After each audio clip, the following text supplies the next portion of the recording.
नमस्कार, मी शाहिद खेरटकर सह्याद्री समाचार मध्ये आपल्या सर्वांचं स्वागत करतो। पाहूयात एक विशेष बातमी।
साधारण एक 65 वर्षाची ही परंपरा आहे आणि ह्या परंपरेच्या हिशोबाने पूर्वंपार चाललेला हा सगळा म्हणजे सणासुदीचा आणि यात्रेचा सोहळा असतो।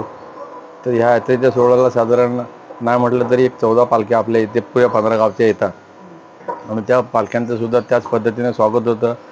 यावर्षी आम्ही थोडासा बदल केलेला आहे की 11 तारीख आणखीन 12 तारीख पौर्णिमेची चैत्राची जी आपली 12 तारीख असते त्या 12 तारखेला यात्रा असते, पण आम्ही लाट उत्सव मोठ्या प्रमाणात आणखीन घरोघर लाट जावी त्याच्या अनुषंगाने आम्ही ह्यावेळेस 11 तारीख केली आणि 11 तारखेला सकाळी लाट उत्सव विक्रम उतेकर जे आपले आहेत त्यांनी ह्यावेळेस लाट दिली होती गुढ्याचाळला, तिथून सुरुवात झाली। त्याच्यानंतर गावचे साधारण नाही म्हटलं तरी जवळजवळ निवाचेवाडीपर्यंत लाट आमची व्यवस्थितरित्या काल रात्री 12 वाजेपर्यंत पार पडली।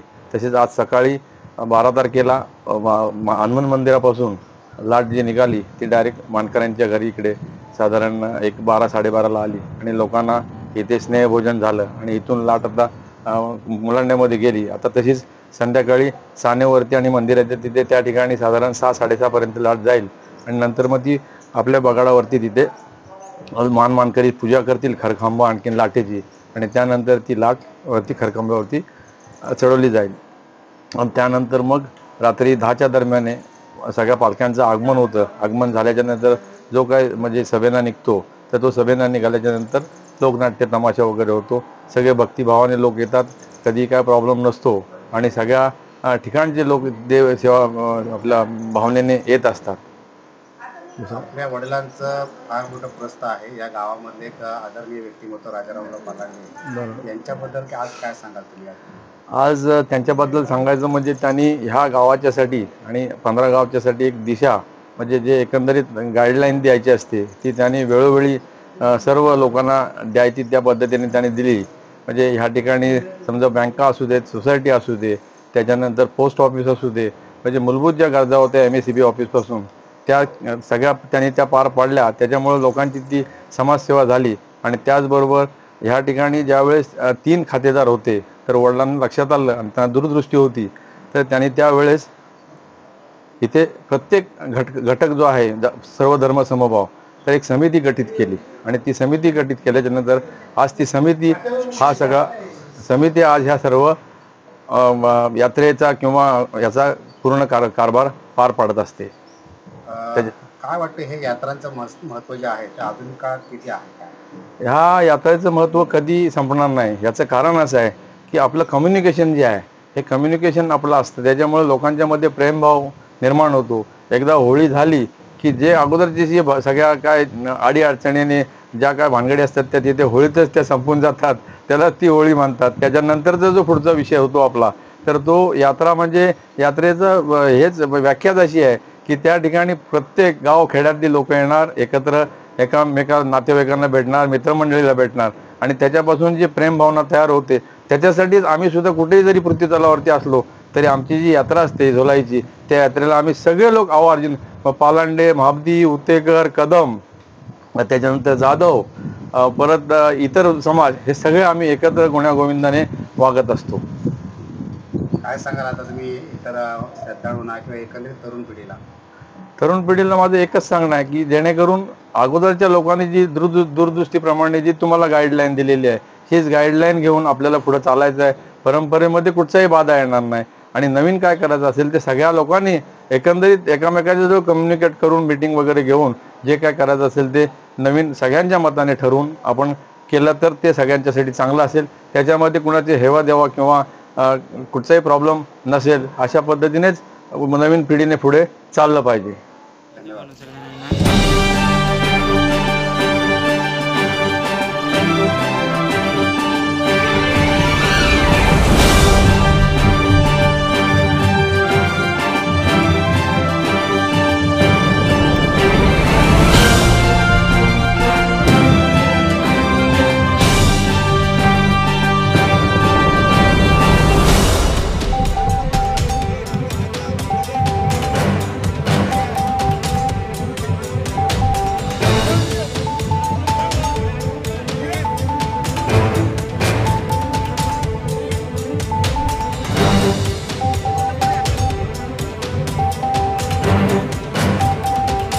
हनुमान जयंतीच्या सकाळी आमच्या गावच्या वतीने गावचे सगळे मानमनकरी जाऊन ज्या ठिकाणी लाट असेल तिथे लाट पाडली जाते, पूजा अर्चा केली जाते.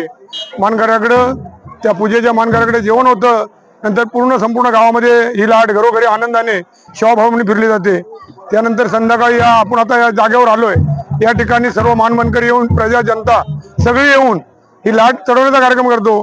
या कार्यक्रमामध्ये मुंबई, पुणे, ठाणे सगळे शहरीवासी आल्यामुळे मोठ्या गावात उत्साह निर्माण होतो आणि सर्व आनंदाने खेळीमेळीच्या वातावरणात ही लाटीचा उत्सव होतो. रात्री इथे 15 गावातील 13 पालख्या आणि गावची मिळून 14 पालख्या अशा पूर्वनियोजित कार्यक्रमाने, परंपरेने आणि पूर्वजाच्या ऐतिहासिक घटनेने इथं चालू राहतात. त्या आल्यानंतर इथं लाइटिंग मोठ्या प्रमाणात केली जाते. सेवाभावी लोकांना मान दिला जातो. रात्री करमणुकीचा कार्यक्रम म्हणून इथं तमाशा असतो आणि दुसऱ्या दिवशी सर्व पूजा अर्चा करून इथे भाविकांची गर्दी असते. उद्या दुपारी 2 वाजता इथं सगळ्या देवतांच्या ओट्या पाण्याच्या भरल्या जातात, सन्मान दिला जातो आणि त्यानंतर ही लाट फिरवण्याचा सुद्धा एक प्रकारचा कार्यक्रम असतो, तो पार पडतो. आणि तो पार पडल्यानंतर लोक जिथे तिथं आपापल्या घरी आनंदाने जातात आणि हा वर्षाचा आनंद आमच्या पुन्हा मुंबई चाकरमानीला पुरेसा होतो आणि पुन्हा तो आनंद लुटण्यासाठी हे येतात आणि आम्हाला इथं पुनर्जीवित करून मोठ्या प्रमाणात मोठ्या देणग्या देतात. इथे बरेचशा लोकांनी म्हणजे अगदी रवी शेठ असतील, प्रमोद सकपाळ असतील, अगदी मुंबईकर चाकरमानी आमचे काका इथे आलेत, या सगळ्यांनी मोठ्या प्रमाणामध्ये मुंबईकरांना प्रोत्साहित केलंय.